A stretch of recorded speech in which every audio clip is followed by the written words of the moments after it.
Aquí descansan nuestros seres queridos. Y aquí vendremos también nosotros, porque la muerte es biológicamente un fin inevitable. Todo lo que vive ha de morir.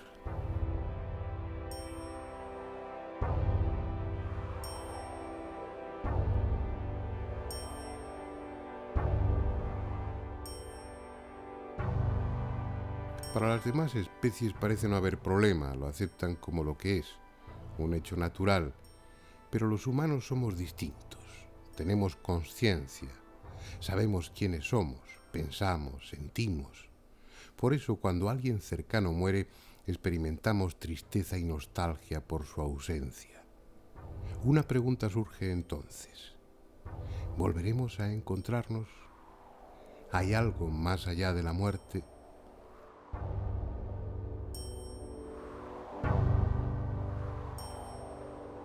Una pregunta que en definitiva nos afecta tanto a nosotros como a los que ya se fueron, porque nosotros iremos después.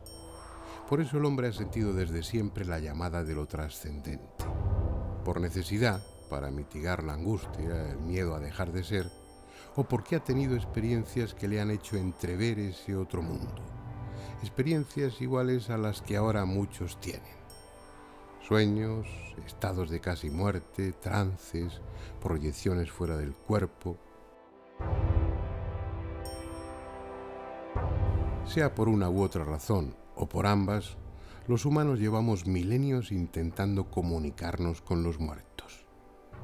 No solo para tener una prueba de que después de la muerte se continúa existiendo, sino también para saber cómo es ese otro mundo que presuntamente nos aguarda.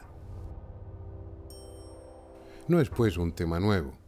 Sin embargo, en la historia reciente suele decirse que el espiritismo, la comunicación con los muertos, nació en marzo de 1848 en una casa de Hydesville, en el estado de Nueva York, cuando las hermanas Foss, entonces unas niñas, comenzaron a recibir mensajes mediante raps, golpes secos en los muebles y en las paredes, de un buhonero asesinado en aquella casa años antes. Y aunque los contactos con el otro mundo sean mucho más antiguos, ese hecho puede bien servir de referencia, porque a partir de él, la comunicación con los espíritus se convirtió en una práctica habitual en los salones de América y de Europa.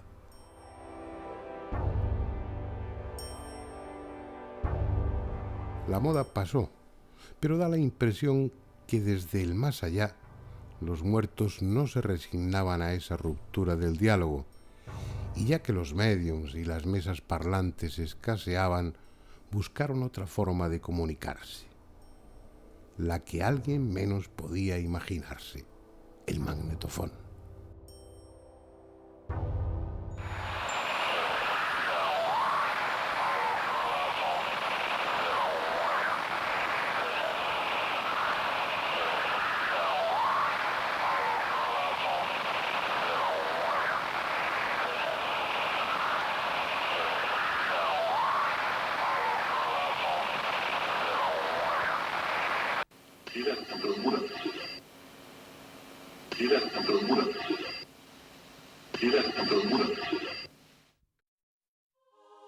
Fue el 12 de junio de 1959. Ese día, Friedrich Jürgenson obtuvo accidentalmente las primeras psicofonías mientras grababa con su magnetofón portátil en un bosque cerca de Estocolmo. No era esa su intención. Trataba simplemente de grabar el canto de determinados pájaros para ambientar sonoramente uno de sus documentales. Fue después, al llegar a casa y al escucharlo grabado, cuando se dio cuenta de que además del canto de los pájaros había otra cosa. Voces, murmullos, prácticamente ininteligibles, e incluso el sonido de un instrumento musical. Pensó que era un defecto del magnetofón o de la cinta, porque cuando había hecho las grabaciones en el bosque no había absolutamente nadie. Sin embargo, en los días siguientes, y a pesar de las precauciones que tomó, nuevas voces aparecieron en la cinta magnetofónica. y una de ellas la reconoció inmediatamente, porque era la de su madre muerta que le decía Freddy, Freddy, mi pequeño Freddy.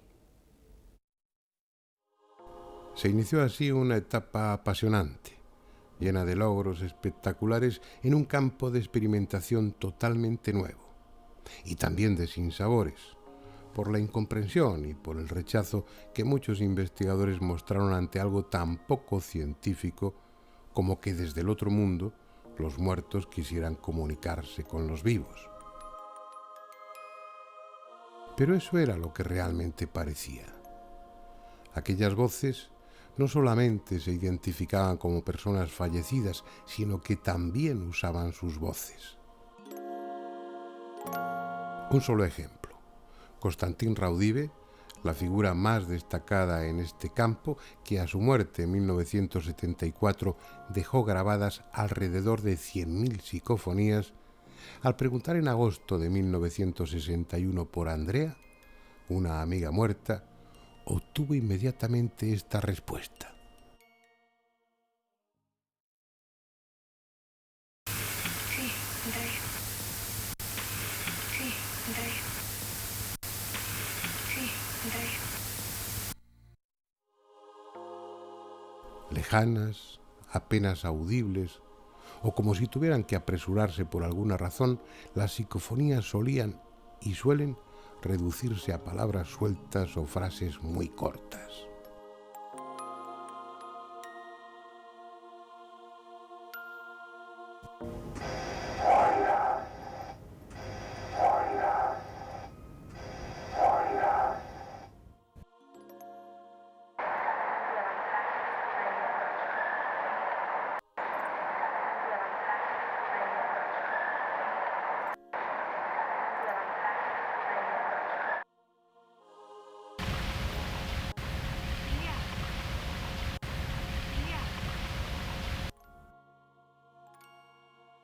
Pero no siempre es así.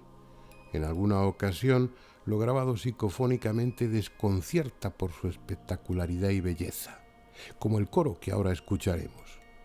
Voces armoniosas cantando presuntamente desde el otro mundo, obtenidas por el investigador italiano Marcello Bacci, y que, aunque no tengan necesariamente que ver con lo religioso, recuerdan los cantos litúrgicos.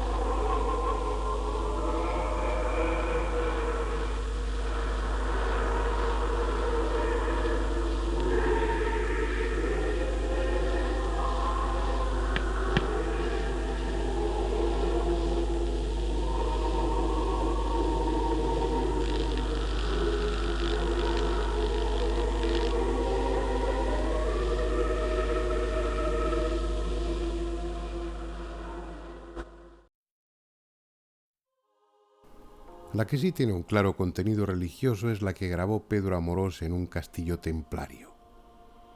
Una voz, que escucharemos 3 veces, como si quisiera desmentir las acusaciones de herejía que se vertieron contra los miembros de la Orden del Temple, dice con voz grave y rápida: In nomine Pater et Filii.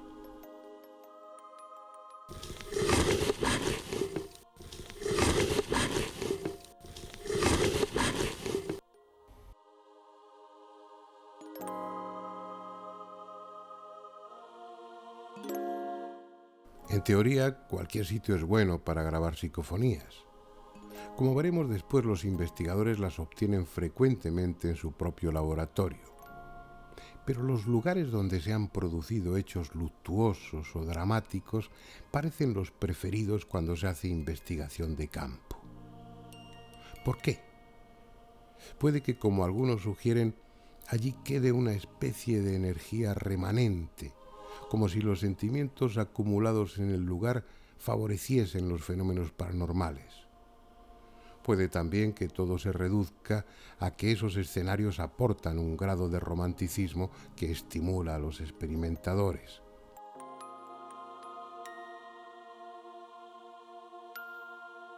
Sea por una u otra razón, los cazadores de psicofonías acuden a lugares como este, en el condado de Treviño, un pueblo llamado Ochate, del que solo queda en pie la torre de su iglesia, desnuda y fantasmal.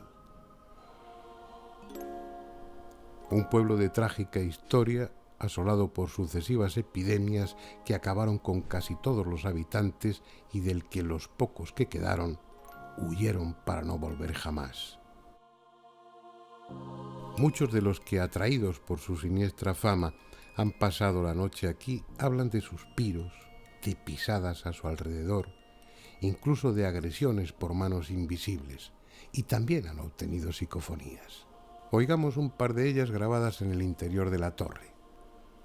La primera requiere un oído atento, pero si se fijan, distinguirán una lejana voz femenina preguntando qué hace la puerta cerrada.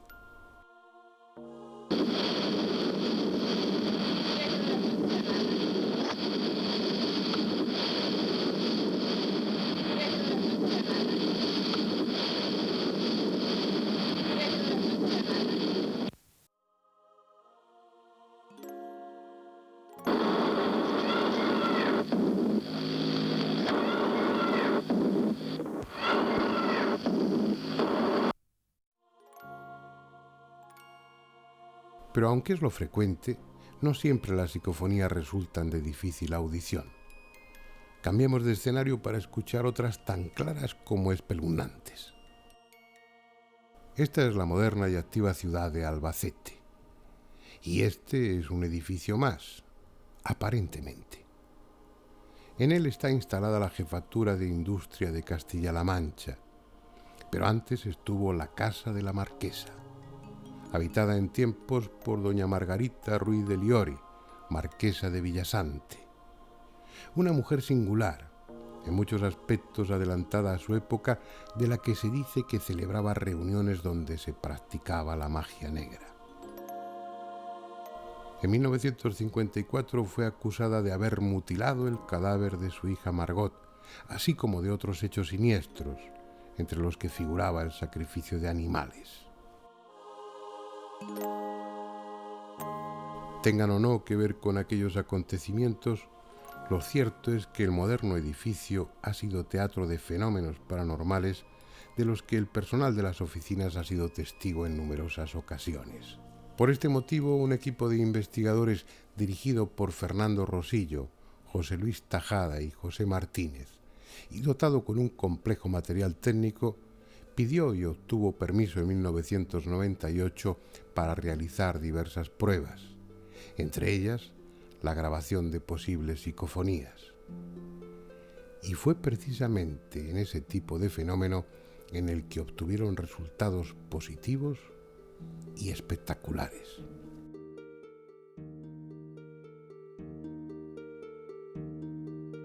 Las psicofonías que se han obtenido, una de ellas, por ejemplo, dice, es una voz de una niña de corta edad que parece indicar o parece decir mamá, frío y miedo. Es una psicofonía que después de los análisis que hemos practicado con una serie de programas que estamos utilizando, nos dan una confianza y una validez de un 100%.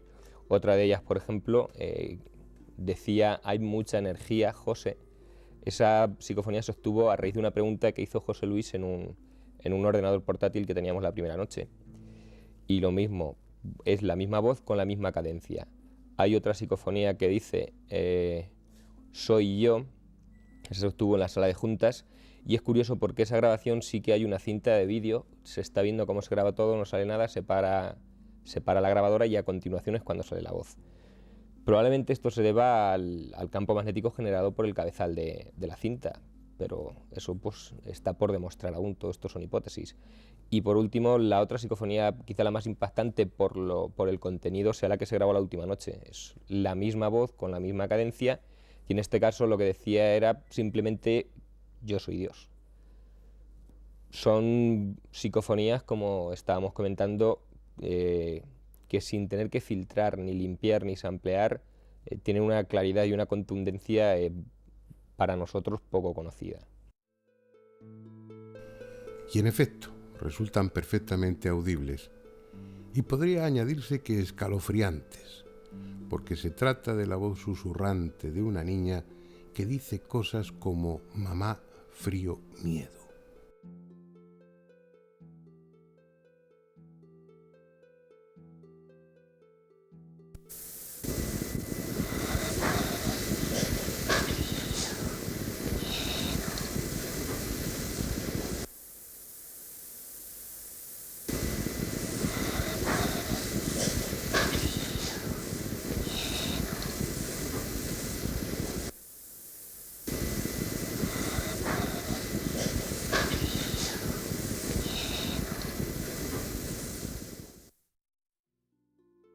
Una voz infantil venida quién sabe de dónde, que en otro de los momentos se acercó a uno de los micrófonos para decir que era ella.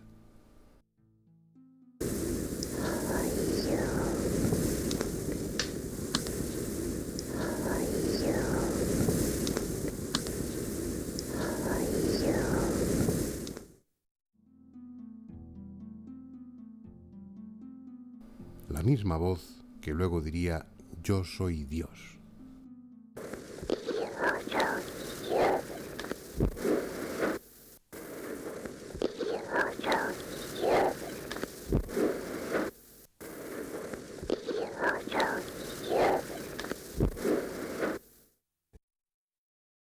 ¿Qué son esas voces? ¿De dónde proceden? Los que asistimos a aquellos años iniciales de las psicofonías recordamos las encendidas polémicas entre los que sostenían que se trataba de algo sobrenatural y aquellos que pretendían encajar el fenómeno dentro de lo conocido. Se barajaron todo tipo de hipótesis. Obviamente se habló de grabaciones espurias, es decir, fragmentos de programas de radio o de televisión que por alguna razón quedaban registrados en la cinta. Se dijo también que podía ser un fenómeno de ventriloquía inconsciente o un fenómeno de psicocinesis, es decir, que la propia mente del investigador estuviera alterando la materia, en este caso la cinta magnetofónica, y su inconsciente fuera el que produjese las voces. Pero todas esas hipótesis no resistieron la contundencia de los hechos y quedaron en nada. Si no se trata de las voces de los muertos, como ellas mismas suelen presentarse, habrá que convenir que cuando menos se trata de voces procedentes de un nivel de la realidad diferente a este en el que estamos, de otra dimensión, de otra parte de este mundo que no es accesible a nuestros sentidos. Esa, por el momento, parece ser la única conclusión lógica. Si ante un hecho paranormal, como una parafonía de efectos físicos, o las caras de Belmez, técnicamente llamadas teleplastia, no encontramos la causa, descartado el fraude, no encontramos la causa en el nivel ontológico donde el hecho se produce, como no puede haber efecto sin causa, la causa tiene que estar en otro nivel. En cualquier caso, las psicofonías dan la impresión de ser una ventana que se abre a otro mundo. Una ventana a la que alguien se acerca para susurrar junto al micrófono o que grita desde lejos. Belmez de la Moraleda es un lugar especial. En una de sus casas vienen apareciendo desde 1971 rostros en el cemento del suelo. Figuras de tosca apariencia, impresionantes a veces y otras grotescas, que han despertado todo tipo de especulaciones, pero que en opinión de los que realmente las han estudiado, incluidos muchos investigadores prestigiosos, constituyen un genuino fenómeno paranormal, el más importante quizá en la historia de la parapsicología contemporánea. El por qué se aparecen sigue siendo un misterio, y no pocos las vinculan con lo sobrenatural, aludiendo a que esas casas se levantan sobre un viejo cementerio o al rumor de que en tiempos hubo allí un prostíbulo en el que se produjeron hechos sangrientos. En un lugar así, Aficionados y expertos no podían dejar de intentar obtener psicofonías. Y en efecto, en estos 30 años se han grabado centenares. Vamos a escuchar algunas seleccionadas entre las muchas que Pedro Amorós ha obtenido en sus viajes a la Casa de las Caras. La primera es una voz de mujer que llama a Ángela. Como el resto de las psicofonías, la escucharemos 2 o 3 veces.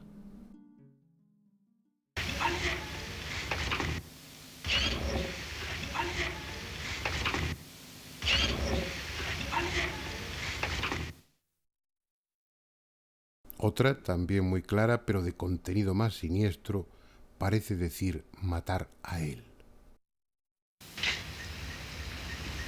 Matar a él. Matar a él. Matar a él.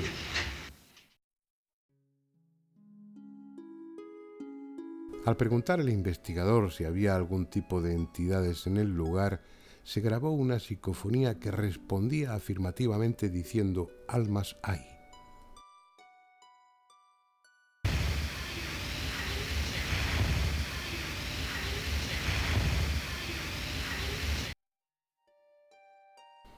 En otro momento, una de esas voces parece decir ponte la mano en la frente.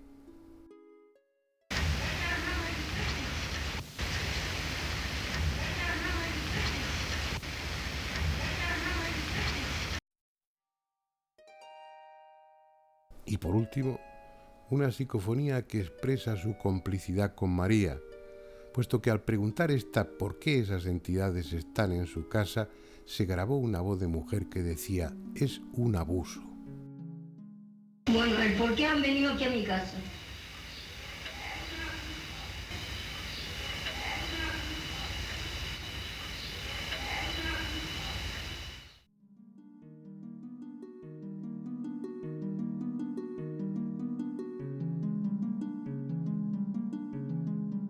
Aunque mucho más joven que Germán de Argumosa y que Sinesio Darnel, Pedro Amorós es ya uno de los investigadores más conocidos en Europa en este tema, tanto por su rigor como por su tenacidad.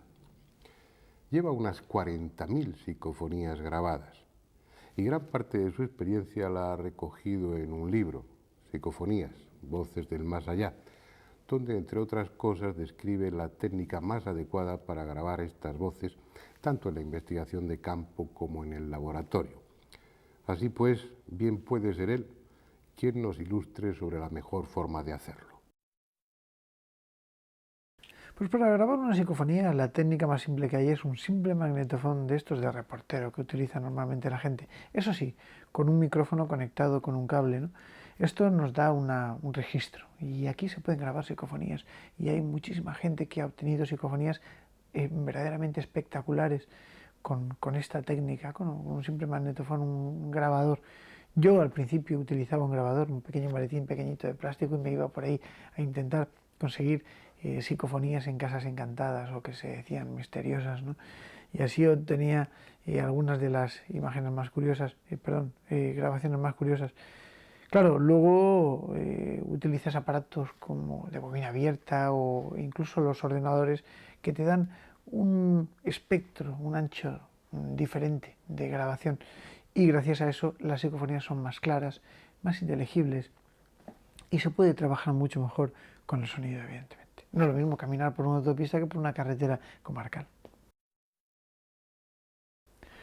Evidentemente la técnica es así de sencilla, la técnica es muy sencilla, es simplemente conectar un magnetofón, un pequeño grabador, aunque sea portátil, con un micrófono, una cinta virgen y bueno, pues intentar grabar al máximo volumen que se pueda, dejar unos minutos de silencio y esperar en esos 2 o 3 minutos intentar hacer alguna pregunta o algo por el estilo. Después, con todo el silencio, por supuesto, después rebobinar esto y escucharlo grabado. Es tan sumamente sencillo que cualquiera puede realizar este tipo de grabaciones y este tipo de experiencias, ¿no? Sí que tengo algunas grabaciones curiosas. Evidentemente, pues como normalmente estoy realizando este tipo de investigaciones psicofónicas a lo largo de todos los fines de semana, pues algo he obtenido. Sin embargo, una de las más curiosas que recuerdo fue una que obtuve en el Santo Sepulcro, en Jerusalén. Allí, bueno, pues obtuve un poco, de una forma curiosa, el permiso para poder investigar dentro del Santo Sepulcro, cosa que no es fácil, y me dejaron durante unos minutos trabajar solo dentro, en el interior de esa cueva, ¿no? Al analizar las grabaciones se escucha perfectamente una psicofonía de una voz de un hombre que dice con toda claridad: Constantín. Estamos en el Santo Sepulcro. En el Santo Sepulcro. Estamos en el Santo Sepulcro.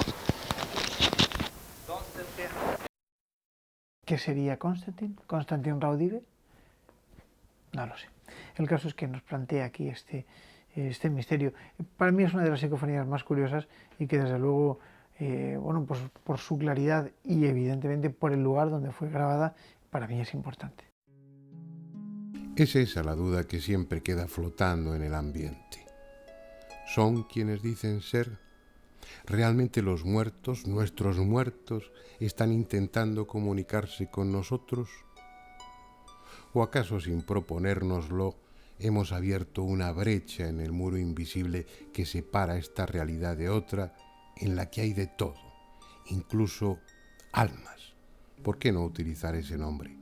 Almas que no saben dónde están.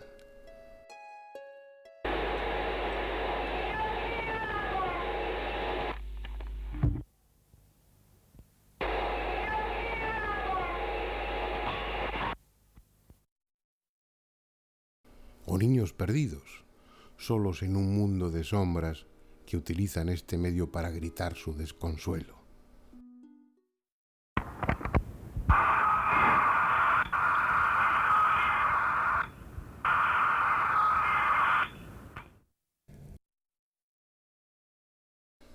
Una brecha por la que se cuelan en este lado y comentan lo que ven.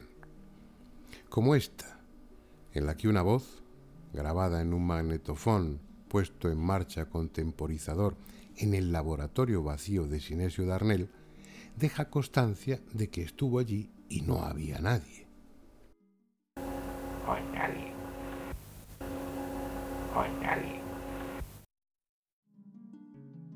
O ante un malentendido con el mismo investigador, se excusa diciendo que él no ha sido.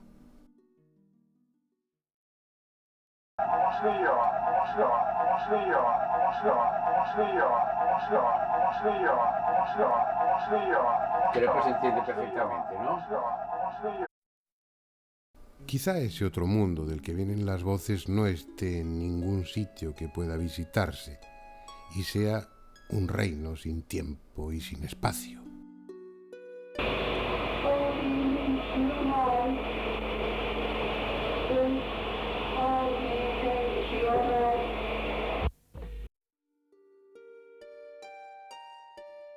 Pero estén o no en otra dimensión, sean muertos o entidades de otra naturaleza, lo que la experiencia de estas últimas décadas viene a decirnos es que ellos quieren comunicarse con nosotros y han encontrado en la electrónica un medio limpio y eficaz para hacerlo, porque por asombroso que resulte, ya no solo dejan oír sus voces, sino que desde 1985 nos permiten ver sus rostros a través del televisor y últimamente de la pantalla del ordenador.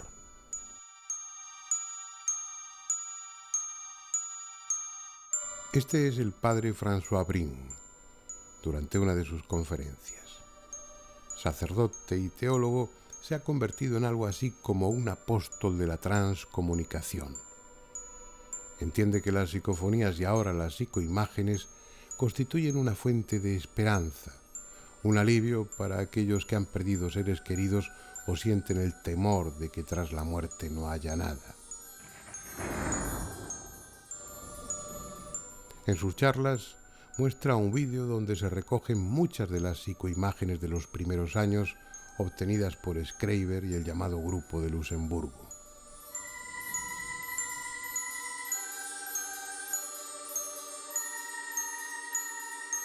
Si a Jürgenson le corresponde el mérito de haber grabado en 1959 las primeras psicofonías, a Klaus Schreiber le pertenece el de grabar las primeras psicoimágenes en 1985.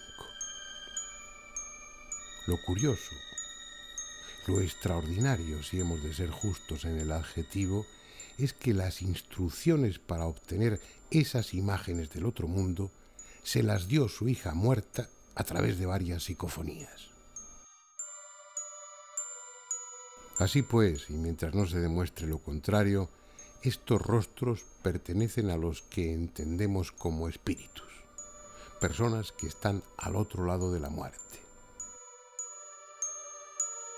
Varias de ellas han podido ser identificadas, y en el vídeo que estamos viendo también se muestra la fotografía de algunas tomadas en vida.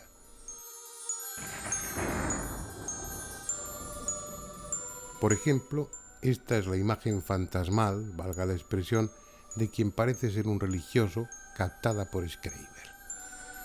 Y esta es una fotografía del mismo cuando estaba vivo. Un austriaco que fue abad en un monasterio y que durante muchos años se dedicó al estudio del espiritismo. Esta hermosa mujer que nos sonríe desde el más allá es una alemana que vivió en Estados Unidos y murió a los 74 años. Sin embargo, como estamos viendo, en ese otro mundo su apariencia es la de una mujer en la plenitud de su belleza. Esta psicoimagen es de las pocas que se han grabado en movimiento, incluso parece decir algo. Otro también identificado y al que luego veremos girar la cabeza es el fallecido investigador francés Henri Sinclair.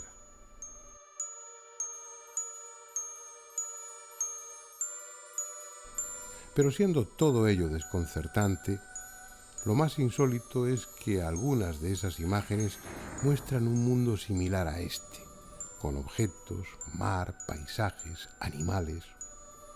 Carecemos de otra información que la que ellos nos proporcionan a través de las psicofonías, de la escritura automática y de otros métodos del espiritismo clásico, y es poco o demasiado subjetivo como para sacar conclusiones.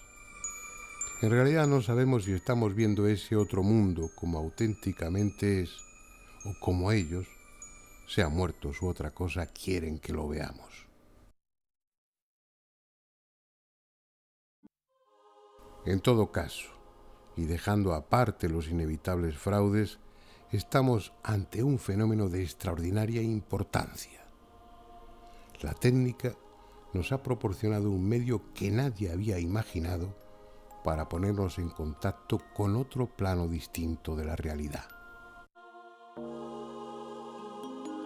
De momento son solo imágenes, generalmente inmóviles y silenciosas, pero llenas de dramatismo, incluso sobrecogedoras como las que ahora vemos, obtenidas por un grupo de Tenerife en 1988 y que después de estas experiencias iniciales no volvieron a conseguir.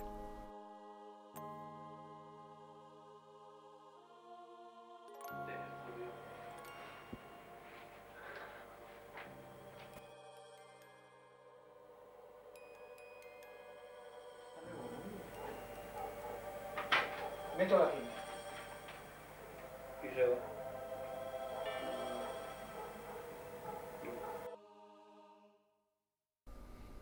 En cierta medida lo que estamos viendo es excepcional. Lo habitual es que las psicoimágenes se limiten a rostros estáticos, desenfocados o deformados, en ocasiones difíciles de reconocer y que aparecen en un solo fotograma, en un solo frame del vídeo grabado. A cambio, la técnica es en principio tan sencilla que cualquiera puede intentarlo.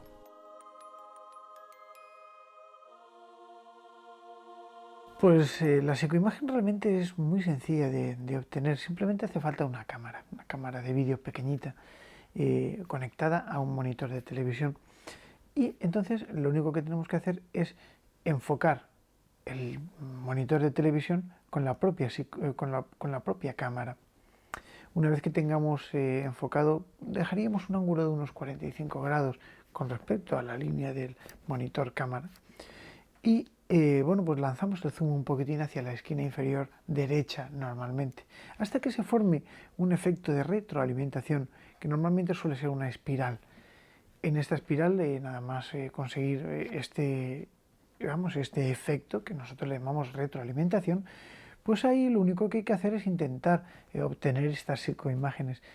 Es muy buena la técnica de utilizar una cámara conectada al ordenador y el ordenador que pueda registrar todo lo grabado, porque así podemos examinar sin ningún problema todos y cada uno de los fotogramas, frames que componen la grabación de estos segundos de filmación, ¿no?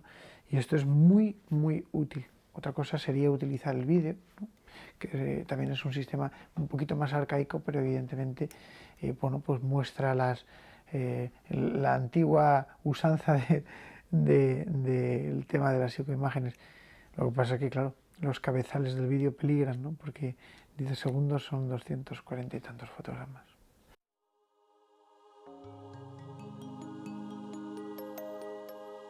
Hemos oído sus voces, hemos visto sus rostros.